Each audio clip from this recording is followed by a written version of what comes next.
Okay, let's move now from that to something connected but slightly different. As anxiety, depression, conflicts spread across the world, we talk a lot about mental health.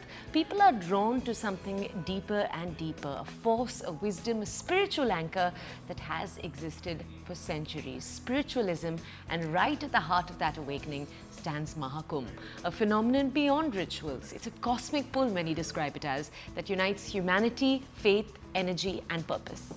So to understand all of this, CNN News 18's Anand spoke with Sadhvi Bhagawati Saraswati, a spiritual leader whose own journey from Stanford to Sangam has been nothing short of distinct. She speaks of the world that chases material success but fails to see the treasure within.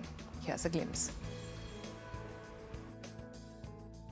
On the sidelines of Culture Kumbh in Prayagraj, right on the banks of the river Ganga, or Ma Ganga if I may say, I've had the opportunity to sit down and have a quick chat with someone whose life changed and that clarity of purpose, that moment of clarity came on the banks of Ma Ganga. Sadhvi Bhagawati ji, namaste.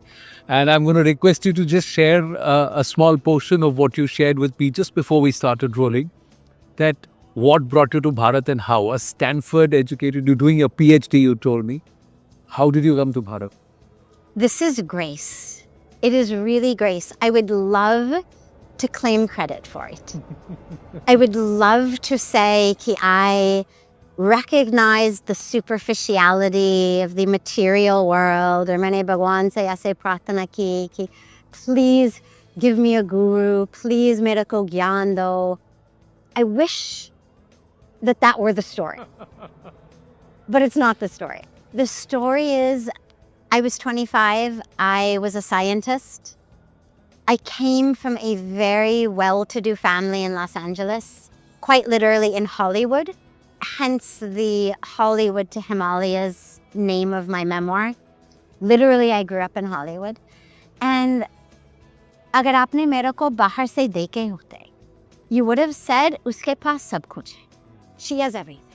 The prosperity, the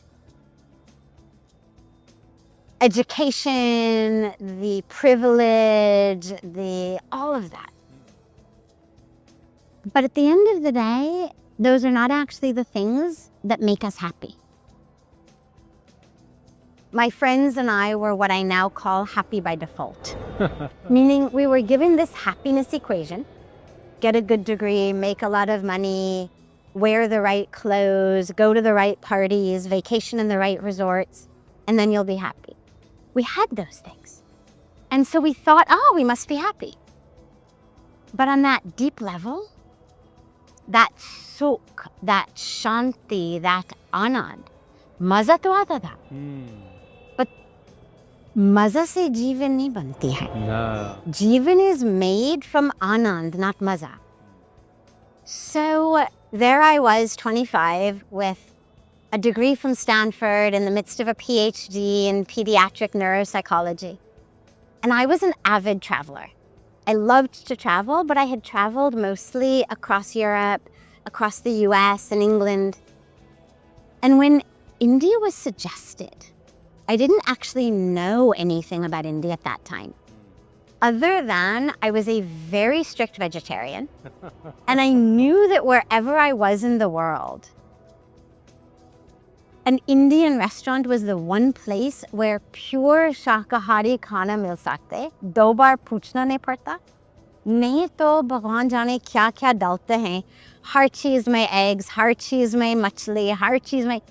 So when India was suggested, I knew ki kam se kam छोटी सी गांव में हूँ, बड़े शहर में, भाषा आते हैं नहीं आते, कम से कम I can eat really happily as a pure vegetarian.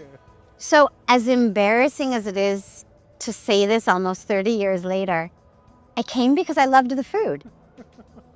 But this is why I say grace and destiny.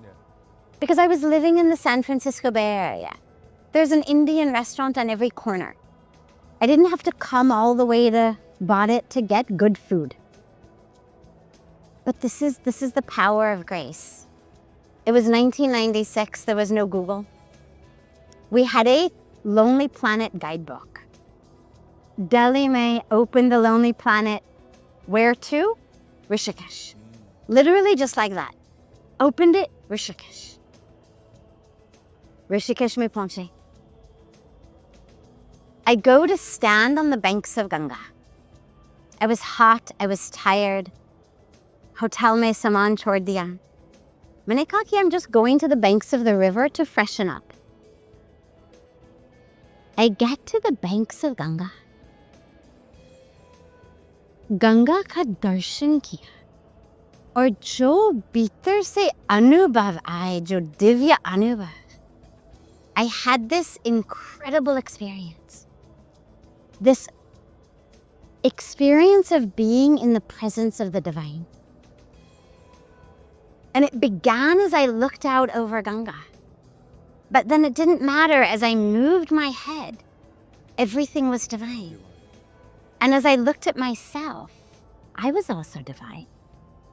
And having grown up in a Western culture around achievement, around your looks, around your talent, myself and everyone I knew, we all had these kind of inferiority complexes around you're never pretty enough, you're never smart enough, you're never popular enough. Doesn't matter, you get A+ in school, there's always something Which makes you feel inferior. makes you feel inferior. And I was no exception to that. And suddenly here I was, standing on the banks of a river I didn't even know was sacred. In the lap of mountains I didn't even know were sacred. And I was given this experience of realizing, oh my God, you're not lacking. You are divine. That was my first, you could say, dubki in Sanatan Dharma, in Sanatan Sanskriti. You know, you speak to Indians about this and they say, yeah, of course. So aham brahmasmi. But this was not something that a 25-year-old American scientist knew. And it was such a powerful experience. I knew this is my home. This is where I'm meant to be.